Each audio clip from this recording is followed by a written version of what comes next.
Welcome back to Hardball. We saw thousands of Tea Partiers rally in Washington on Tax Day last week, and a recent Politico poll actually shows the movement is split between social conservatives who look to Sarah Palin as their leader and libertarians who support Congressman Ron Paul. And Congressman Ron Paul is with us tonight. It's an honor to have you, sir. You're a leader of a movement. Sometimes you remind me of my hero growing up, who was in fact Barry Goldwater. Oh, well, and then I grew up.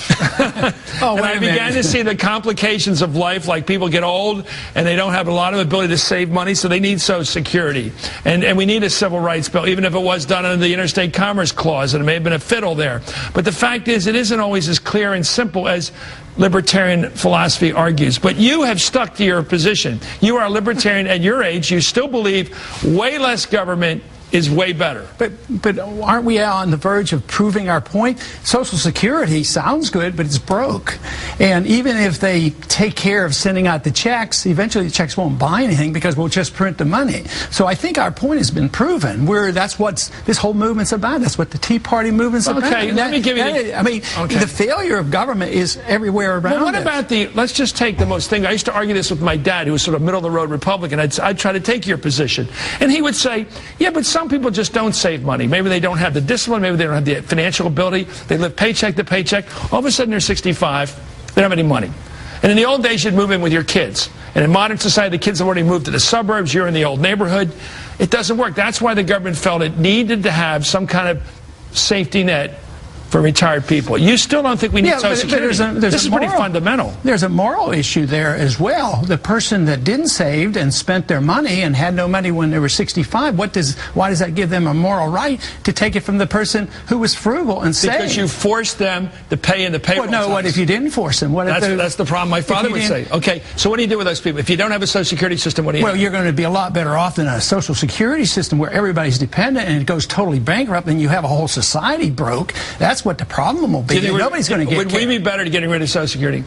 Pardon me? Would we be better getting rid of it? No. These circumstances, I have bills in the Congress that would make it solvent, that you couldn't spend a penny of it, and I would take care of these people who are totally dependent by stopping the money being spent overseas, and I would have a transition in order to do that. By the way, that overseas, that adventurism, yeah, that's the only place. That's the only place that's the part I like. Let me ask you about this health care bill.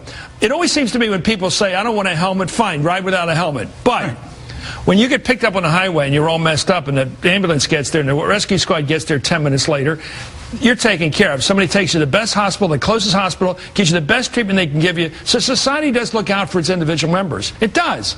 Libertarians say, I don't need society. I don't want to pay into health care. Is that logical? Yeah, no, it's not logical to have what we have. That means you create the moral hazard. The person go out and say, oh, I don't really have to worry. You know, if I get hurt, somebody else is going to take care of me. Well, but where does he have the moral right to say that I've been injured? It's a socialization of medicine. This idea that government will take care of me. No, but that means that somebody will. Doesn't the person have to take responsibility and buy health insurance? So that I think they have to take responsibility for their life.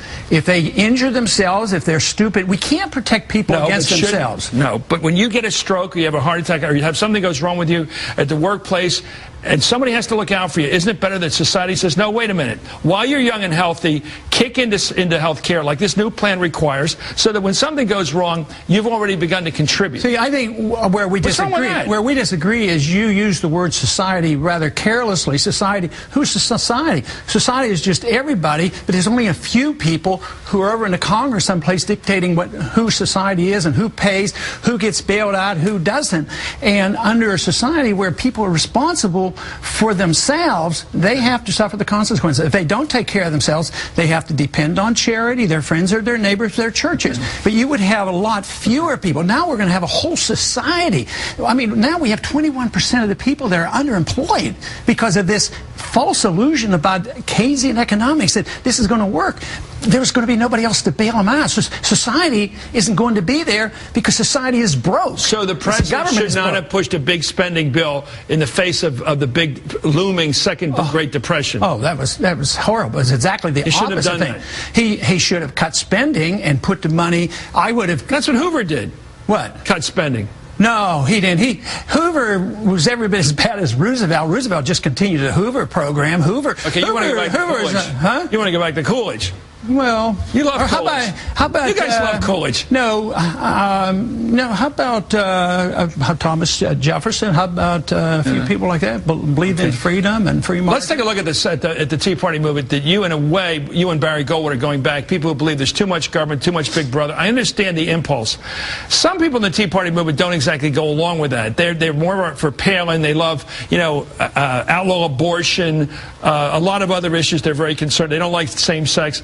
Is the Tea Party movement too social and not economic enough for you? Or how would you describe what you see in that? Well, I don't think anybody can describe it yet. I mean, they're claiming there's a difference, but they'll say that I am not as interested in the social issues. But, in many ways here, I am a very conservative person. But you're not running around against the evils of same-sex marriage. I don't hear you talking about that. No, but to say that I'm not interested in family values, I happen to be married and have children and all that. Fairly normal, but you're not out there waving signs. No, that's true. I do not. I believe in values, but I do not believe in using force to put those values. I don't believe in using force to make you a better person for your own sake, but I don't believe in putting force on you to make you more responsible economically. I apply the rules equally to social justice and economic justice. I don't understand this division, why you may defend social liberties rather well, but as soon as it comes to me spending my money and assuming responsibility, I see, well, why don't you apply? If you are consistent, you're the only one that I know.